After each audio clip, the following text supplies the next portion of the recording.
We are coming up on the close of the year 2020. So you know what that means, right? It's time to start rolling out some of that end of the year stuff, looking forward to 2021 stuff. Let's begin by doing some of that looking forward to 2021. Let's talk about some authors I plan to pick up going into the new year.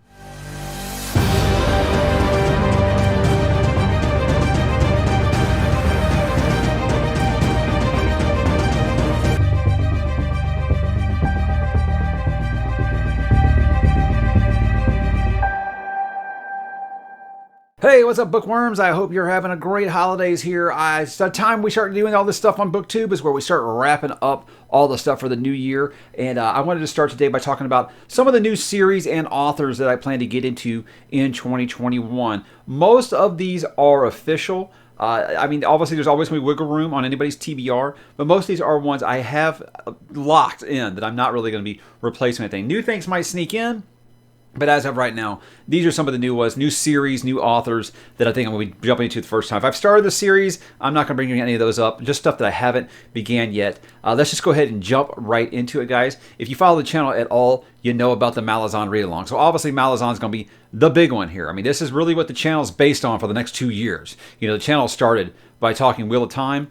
This is going to get the same treatment that got. It's going to be the meat and potatoes of the channel for the next 2 years. And if you want to join that read-along, check it out right here. I got all that information that you're looking for. If you want to join that read-along, I'd love to have you. We got a huge warband already, and there's plenty of room for more. And, you know, if you're catching this video now, we ain't even started yet, so there's still plenty of time for you to grab Gardens of the Moon and join us. But let's talk about some of the other series I'll be diving into. If you've been watching the channel for a while, you already know that the other big series I'm picking up starting next year is Robin Hobb's Realm of the Elderlings. Now look, I am just starting with Farseer. I have not committed to doing the entire series.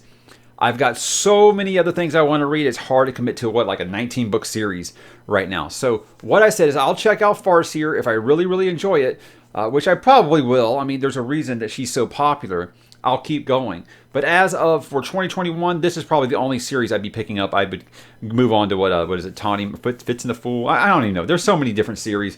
Live Ship's the one I hear about constantly on the Discord. But yeah, I will be checking out the first half of 2021. I think January, February, March, or January, March, April, something like that. I have them on the schedule for that first half of 2021. So hey, if anybody wants to join me on that, you're more than welcome. It won't be quite as official of a read-along. But I'll let you know when I'm reading them if you are looking to dive in for the first time and look for someone to talk to.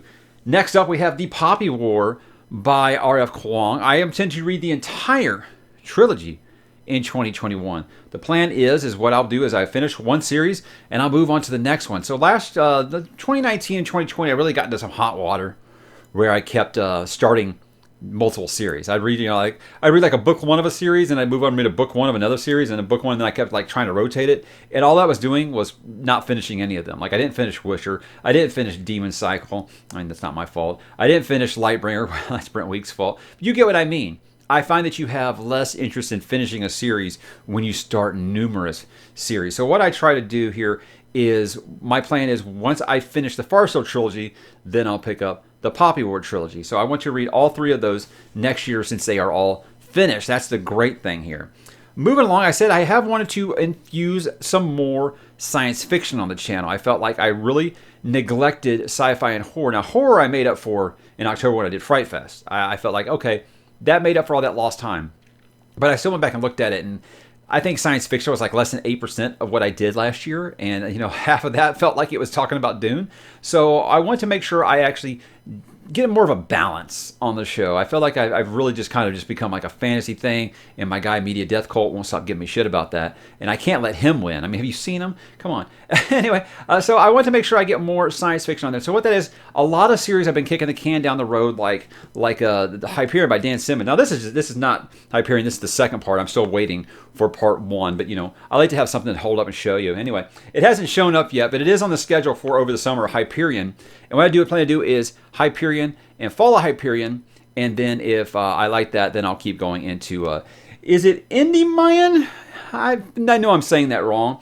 As a guy who's really into space travel and stuff like that, you would think I would know this, but I don't think I've ever heard it actually said out loud. Even when they talked about it on The Expanse, it was just like in written form. I didn't really actually hear it said. But look, I have been interested in Hyperion by Dan Simmons since I was a preteen. My brother was, 6 years older than me. Obviously, I thought he was the coolest, right?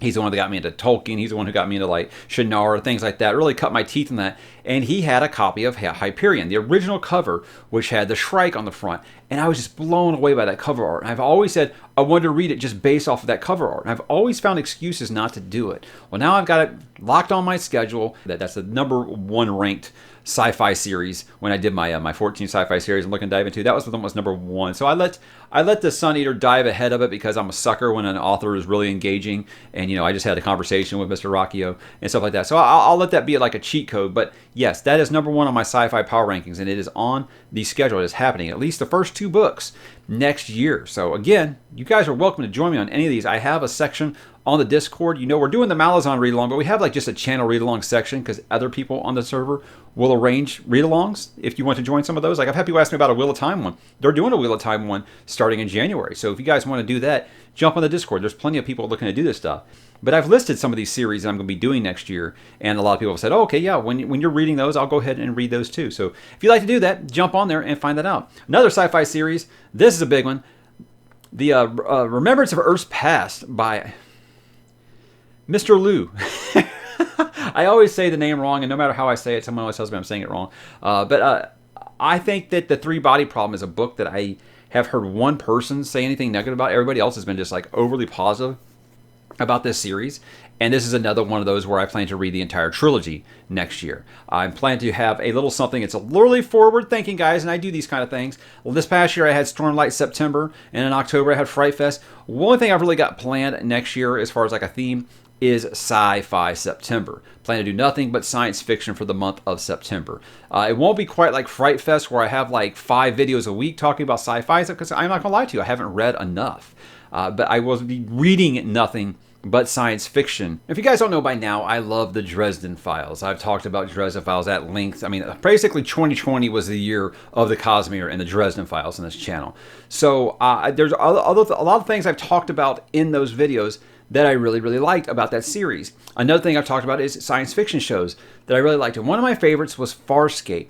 And the more and more I hear about Dennis Taylor's Bobaverse books, the more it sounds like a mix of Dresden Files in space, but with Farscape, with all the pop culture references and kind of like the man out of time, so to speak.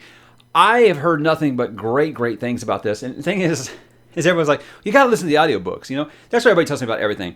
If you don't know by now, I have a rough time with audiobooks. I don't retain anything, so I plan to read them. But yeah, I'll be reading these. These look like they're going to be quick reads. So these will probably be like replacing my Dresden Files as like my palate cleanser in between, big Malazan books and stuff next year. But yeah, overly positive things about this series. I think he actually has continued it now. I think there's a 4th one out, but it's not in book. It's only an audiobook. So I think I'm just going to be doing the original trilogy at this point, unless it does come out in print eventually. I don't know what the deal is with that. I know he got a really sweetheart deal from Audible, so that book has been exclusive to Audible at this point, but I just don't see myself breaking that habit. Now, the next series is one I don't actually have a physical copy of. I have it on my Kindle, and that's not as fun to show to you guys. But if you were with the channel when I first started, I did a review of the first book in Mark Lawrence's Broken Empire, and that was Prince of Thorns. Now, the thing about that was I really liked that first book. Second one I thought was okay, and the third book I just kind of put down at a point, and I don't know, there's something wasn't clicking for me with it. But this isn't really meant to be like kind of a review on that. My whole point is I didn't know when I was going to get back to Mark Lawrence. And I thought, well, if I didn't like that, why do I want to read the next series that takes place in that same universe? So people said, you don't need to worry about it with Book of the Ancestor. With Book of the Ancestor, you can just pick it up and go. It's its own thing. And by the way, it's really, really awesome. Now, Broken Empire has mixed reviews, okay? There's people who love it. There's people who don't understand it. There's people who just flat out can't stand it. Book of the Ancestor, I have heard no one say it's not amazing. So Book of the Ancestor would be the one that I think I would rather move up the list sometime next year. Really, that really just depends on, how I'm doing with Malazan. A lot of this stuff depends on how I'm doing with Malazan. A lot of these science fiction ones, they're locked. They're happening. But some of these fantasy ones I'm going to bring up now, that really just depends on how I'm doing with Malazan. If Malazan breaks my brain like everybody makes it sound like it's going to, I don't know if it's going to happen or not. So I'm leaving room for make sure that Malazan is taking the priority. But some of these newer series that I would like to get into, that might be one of them. Another one of those is Godblind by Anna Stevens. I've talked a lot about this in the female fantasy authors that I want to read. I had her so high on the list that people were like, I've never even heard of her. And I think this is because she gets a lot of Joe Abercrombie comparisons, which you know I love me some Joe Abercrombie. So, of course, that was going to move her up my list. And they don't look like they'd be really tough reads. I think that they would be something to be kind of, I don't want to say light and airy, but, you know, it's nice to not say, hey, in between this super epic fantasy series, I'm going to pick up this other super epic fantasy series in the middle of it. So, I mean, that's the whole reason I didn't do Black Company or Elric in 2021, is because I don't want anything to kind of bog down Malazan. I already think it's kind of crazy doing Robin Hobb in between it, but some people have said that that's a problem. Some people have said it's not. We'll see. But yeah, Anna Stevens and not Dennis Taylor, Mark Lawrence are the ones I'm like, I'm not sure. It's just if I have time. So don't go back in this and be like, oh yeah, your TBR got wrecked again. Those two are kind of maybes. Let's get on to a couple more of the for certains. One of the ones that people wanted me to cover on this channel for a while is Blake Crouch.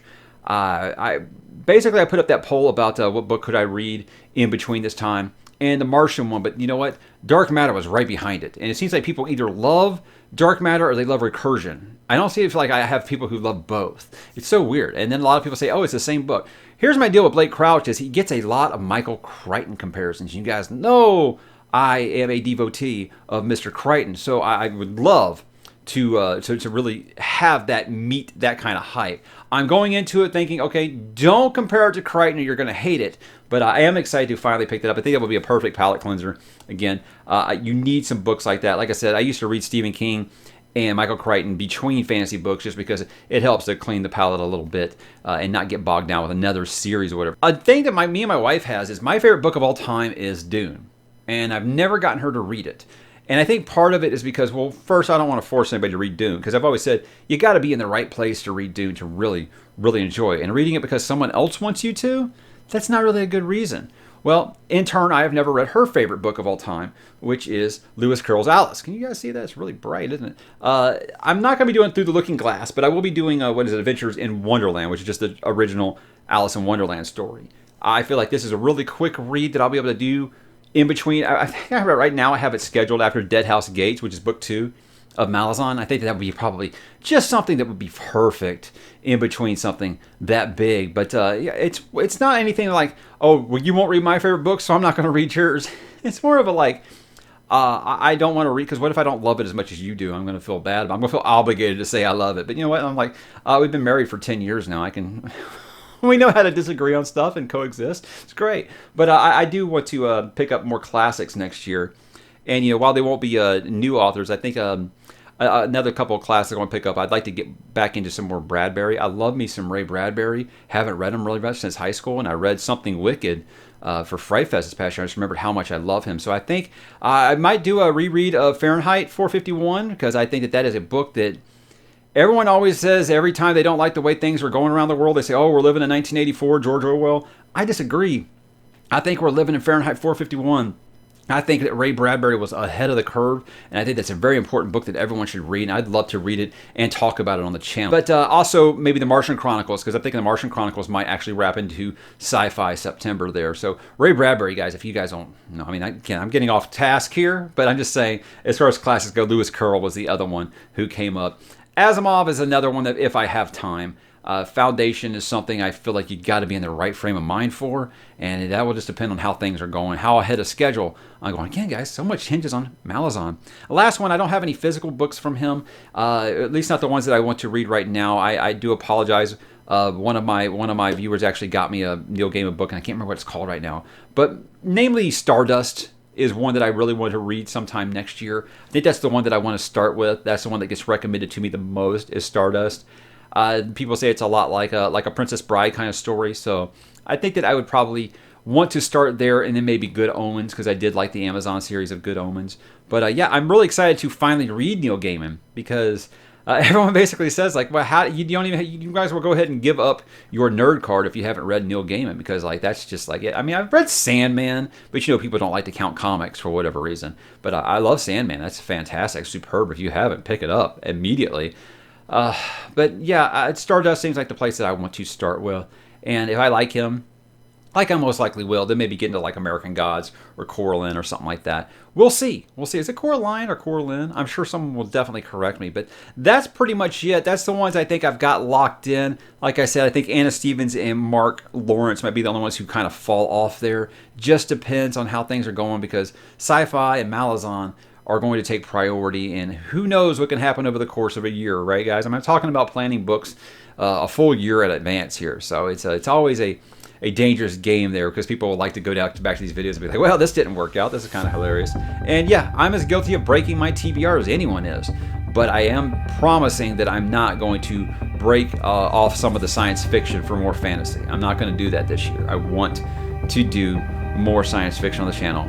And it's going to happen. It's going to happen, guys. And I hope that you will join me. So, guys, what do you have planned for 2021? Are you reading any new authors or series that you want to talk about? Hit me in the comments, guys, and I will talk to you there.